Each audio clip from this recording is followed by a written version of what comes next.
Hello friends, நம்ம இன்னைக்கு இதை பற்றி பார்க்க போகிறோம்னா இலக்கிய வரப்போகிற எபிசோடில் என்ன இன்ட்ரெஸ்டிங்கான சுவாரஸ்யமான விஷயம் நடக்க போகுதுங்க பார்க்க போகிறோம். வாங்க வீடியோக்குள்ளே போயிடலாம்.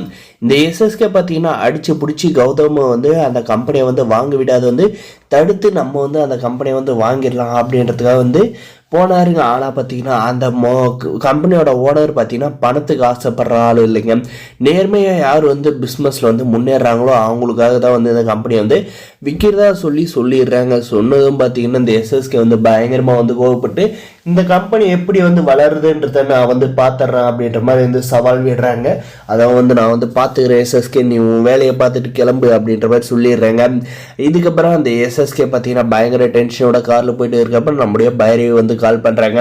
கால் பண்ணி என்ன எஸ்எஸ்கே அந்த இடத்த வாங்கிட்டியா அப்படின்ற மாதிரி கேட்குற பார்த்தீங்கன்னா இல்லை பைரவி, அந்த இடம் அந்த கம்பெனி என் கையை விட்டு போயிடுச்சு, கௌதமுக்கு தான் தருவேன் அப்படின்னு சொல்லிட்டு அந்த கம்பெனியோட முதலாளி ஸ்ட்ராங்காக நின்றா, நான் அதிக பணம் கூட தரேன்னு சொல்லி பார்த்தேன் அப்படின்ற மாதிரி சொன்னாங்க.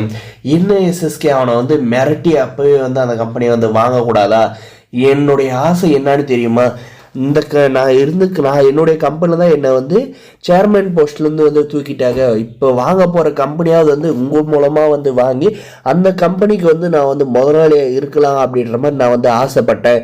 ஏன்னா டைரெக்டாக போயிட்டு அந்த கம்பெனியை வாங்க போனோன்னா கௌதம் என்னை தப்பாக நினைப்பான்னு சொல்லிட்டு தான் உங்களை அந்த கம்பெனியை போயிட்டு வாங்க சொன்னேன். பணம் கூட எவ்வளோ நாளைக்கு தரேன்னு சொன்னல, ஏன் இப்படி நழுவை விட்டுட்டு வந்துட்டீங்க அப்படின்ற மாதிரி சொன்னதுக்கு பார்த்தீங்கன்னா நான் முயற்சி பண்ண பைரவி, என்னால் முடியல, அவன் தரவே மாட்டேன்ட்டு ஒத்த கால் நின்றுக்கிட்டான் அப்படின்ற மாதிரி சொன்னது பார்த்தீங்கன்னா இப்படி தான் அந்த ரிஜிஸ்டர் ஆஃபீஸ்லேயே இந்த இலக்கியாவால் நீ அசிங்கப்பட்டு அந்த இடத்த வாங்காது போனேன். இப்போ கௌதமுக்கு அந்த கம்பெனியோட ஓனரை மிரட்டி அந்த இடத்த உன்னால் வாங்க முடியலையா? உன்கிட்ட எந்த காரியம் கொடுத்தாலும் ஒன்றுமே உருப்பட மாட்டுதே, என்ன தான் பண்ணுற எஸ்எஸ்கே அப்படின்ற மாதிரி இருக்கிறது. என்ன பைரவி, ஒவ்வொரு விஷயத்தில் நான் தோத்துட்டு இருக்கேன்ட்டு என் மேலே இருக்கிற நம்பிக்கை போகுதா? உனக்கு ஒன்றும் பிரச்சனை, நம்பிக்கை போகுதுன்னா நீயே பார்த்துக்கோ அந்த வேலையெல்லாம் அப்படின்ற மாதிரி சொல்கிறாங்க. இல்லை எஸ்எஸ்கே, ஒரு ஆதங்கத்தில் பேசிட்டா விடுங்க, அந்த இலக்கியாவை நீங்கள் முதல்ல போட்டு தள்ளினாதான் நம்ம நினைக்கிறது எல்லாமே பிஸ்னஸ்லையும் சரி லைஃப்லையும் சரி எல்லாம் சாதிக்க முடியும் அப்படின்ற மாதிரி சொன்னோம். பார்த்தீங்கன்னா கூடிய சீக்கிரம் பைரவி அவளுக்கான கேடுகளை சேர்ந்துக்கிச்சு, அவளை போட்டு தள்ளுறது நிதர்சனம் ஆயிடுச்சு அப்படின்ற மாதிரி சொல்கிறாங்க. அதே சமயம் இந்த பைரவி பார்த்தீங்கன்னா கூடிய சீக்கிரமே அந்த இலக்கியாவை அஞ்சலியை கூப்பிட்டு கார்த்தி கூட சேர்த்து வச்சிருவா போல இருக்கு. ஏன்னா இப்போ அப்படிதான் சுச்சுவேஷன், அவள் திருந்திட்டா அப்படின்ட்டு எல்லாரும் நம்பிக்கிட்டு இருக்காங்க. அதனால அஞ்சலி வீட்டுக்கு வந்துட்டாங்கன்னா நானும் அஞ்சலியுமே சேர்ந்து அவளை போட்டு தள்ள ஹெல்ப் பண்ணுறோம் அப்படின்ற மாதிரி பார்த்தீங்கன்னா இந்த எஸ்எஸ்கேவுக்கு சொன்னது பார்த்தீங்கன்னா ரொம்ப சந்தோஷமாக இருக்குது.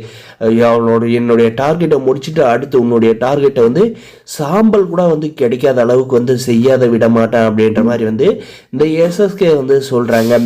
இவன் என்னதான் சொன்னாலே ஒரு தற்கூரி ஒருத்தருக்கு அவன் காப்பாற்றிடுவாங்க. யாரை சொல்கிறான், அந்த கௌதம் தாங்க கார்த்தியோட லைஃப்பை நாசமாக பண்ணிட்டு இந்த இலக்கிய கௌதமோட பெத்தமாக இறந்து தெரிஞ்சு சொல்லாத ஒரே கேவலமாக எடுத்துகிட்டு போயிட்டு இருக்கானுங்க.